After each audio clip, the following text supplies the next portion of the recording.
Takže vítejte u tohoto videa, které bude z mezinárodní dvojky z postavy Kobriha.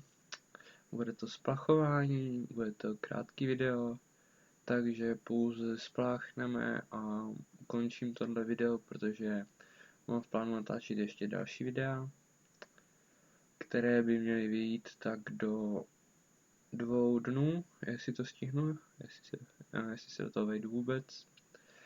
Takže já si myslím, že můžeme jít rovnou splachovat. Já si to nastavím na to a zakrývám si oči.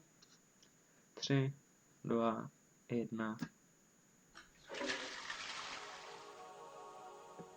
A je to epic, ale je na houby.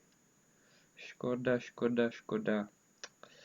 Tady tenhle opasek už jsem jednou měl a bohužel mi padl tady tenhle, byl o dost lepší. Mám ho, myslím, že i na S16 tady tenhle opasek na kouzelníkovi, ale teď si nejsem jistý.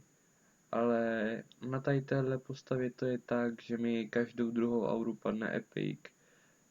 Takže je to zajímavý. Já to nasadím tady na koní kundu a já to k ní schovám.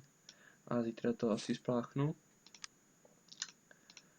A myslím si, že by tady tohle mohlo být všechno z tohoto videa. Rozhodně čekejte za chvilku další splachování tady z S16. Kde to bude?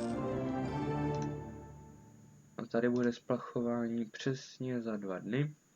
Pokud teda nebudu mít nějaký epic, který bych tam švihnul. Ale vypadá to, že no, mohl bych teoreticky tady tuhle helmu, protože ve zbrojině se vždycky nějaká najde, nějaká na inteligenci. Takže kdy to natočím.